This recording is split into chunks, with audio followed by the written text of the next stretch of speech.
Assalamualaikum warahmatullahi wabarakatuh. Halo kawan, selamat pagi, siang, sore, ataupun selamat malam. Karena saya yakin kawan-kawan memiliki waktu yang berbeda saat menonton edukasi perawatan cabai dari teknik yang saya lakukan. Gimana kabarnya hari ini? Mari kita saling mendoakan agar kita semua selalu diberikan kesehatan jasmani dan rohani, diperluas pintu rezeki, dan yang paling utama, kita semua dipermudah dalam segala urusan. Jumpa lagi di Mitra Pertanian Channel, tempat berbagi informasi dan pengalaman seputar dunia pertanian dengan metode perawatan semi organik. Alhamdulillah kawan, hingga hari ini perkembangan cabai rawit kaliber pertumbuhannya tetap sehat, semakin montok, dan pertumbuhannya sangat optimal. Saya yakin kalian pasti suka melihat pertumbuhan cabai kaliber ini ya. Apalagi saya yang merawatnya mulai dari biji hingga saat ini di usia 37 hari setelah tanam. Dan ini perkembangan 2 hari setelah dilakukan pemupukan kocor di usia 35 HST. Teknik perawatan dalam pemupukan susulan di awal fase generatif yang pasti berbeda dari fase vegetatif ataupun pemupukan saat fase pertumbuhan. Karena di awal fase generatif fungsi unsur hara kalium sangat dibutuhkan tanaman dalam jumlah yang cukup banyak. Karena tanaman akan memproses pembentukan bunga, pembesaran batang, dan menjaga kesehatan tanaman agar tidak stres. Baik kawan ya, sebelum dibahas dari pupuk kocor dan dosis yang digunakan di usia 35 hari setelah tanam, baiknya simak dulu cuplikan berikut ini.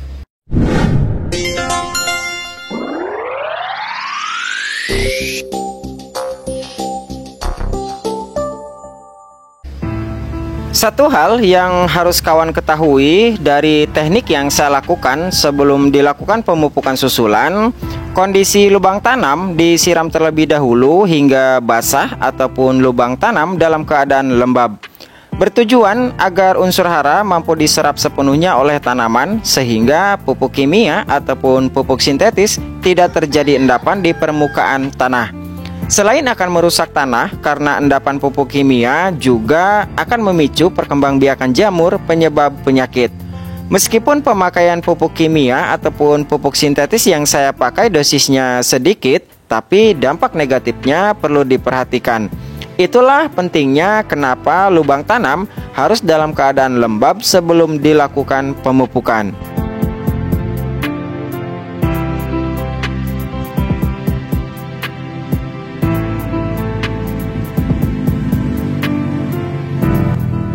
Salah satu pupuk yang saya gunakan di awal fase generatif di usia 35 hari setelah tanam, saya gunakan zat organik tanaman asam humat dari merek Power Soil.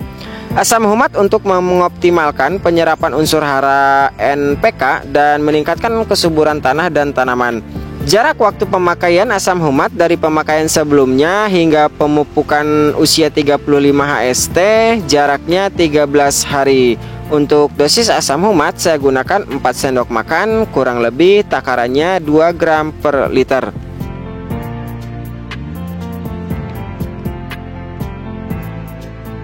Kemudian untuk mencegah dan melindungi tanaman dari gangguan jamur, bakteri, dan patogen penyebab penyakit, saya gunakan fungisida organik hayati Trichoderma anthus.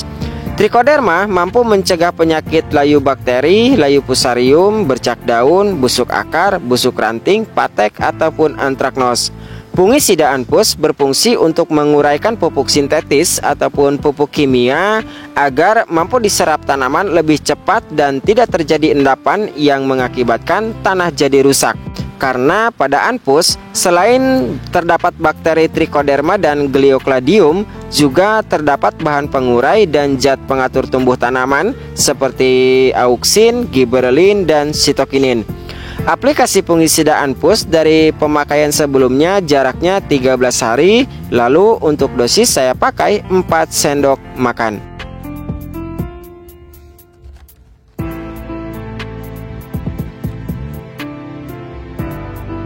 Memasuki usia generatif, saya perbanyak unsur kalium yang tinggi dengan memakai pupuk tunggal KCL dari merek Mahkota.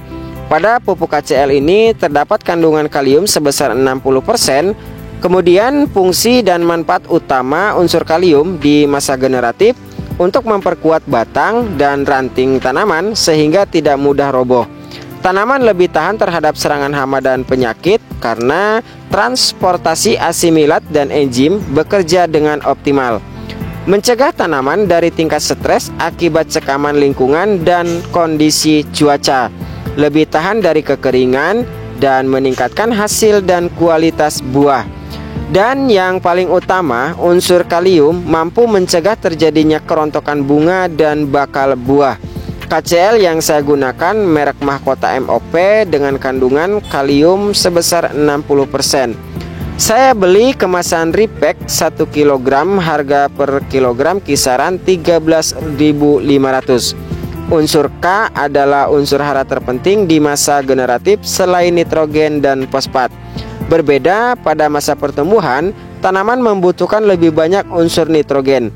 Kemudian untuk dosis KCl Mahkota saya pakai 8 sendok makan.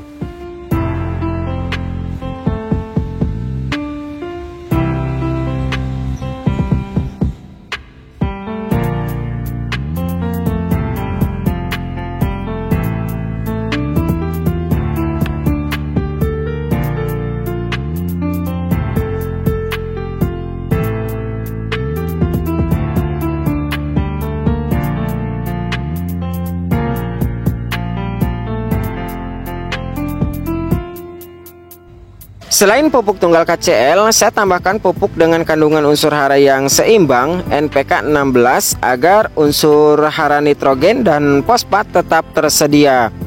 Pupuk NPK 16 saya gunakan sebanyak 4 sendok makan. Dosis NPK saya naikkan dari pemakaian pada masa vegetatif di usia 20 hari setelah tanam. Namun dengan pemakaian pupuk kimia yang tetap sedikit tanpa berlebihan.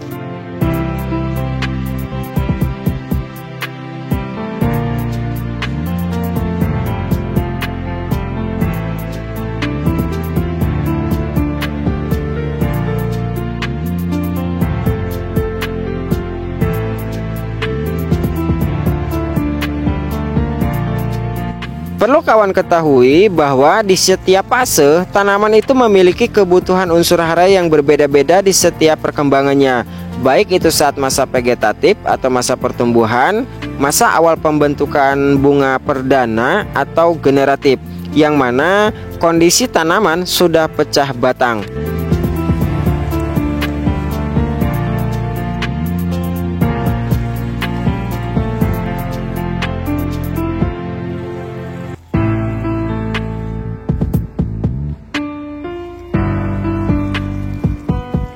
Untuk menyimpan ketersediaan nutrisi hara makro dan mikro yang lengkap, saya aplikasikan juga jamur jakaba sebanyak 600 ml atau dengan takaran 3 gelas aqua.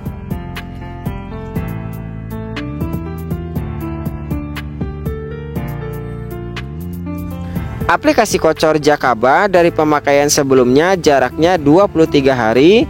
Dan ini aplikasi jakaba pertama memasuki awal masa generatif.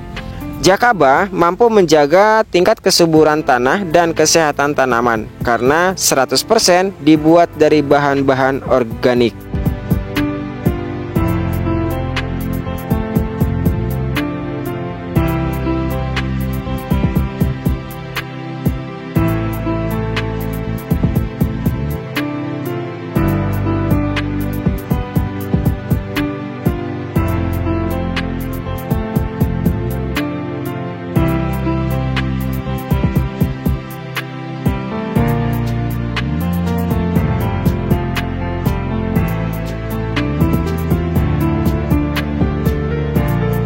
Gimana kawan? Apakah informasi yang disampaikan sudah cukup jelas? Jika ada pertanyaan seputar dunia pertanian, silahkan tinggalkan pertanyaan di kolom komentar ya. Jika informasi ini bermanfaat, jangan lupa berikan like, komen, dan share pada video ini agar informasi ini bisa bermanfaat dan menjangkau ke lebih banyak kawan-kawan kita yang membutuhkan. Karena sebaik-baiknya orang yang bisa memberi manfaat untuk orang lain. Kata penutup, doa dan ikhtiar adalah kunci utama. Urusan hasil biarlah Tuhan yang menentukan. Terima kasih dan sampai jumpa di informasi bermanfaat berikutnya.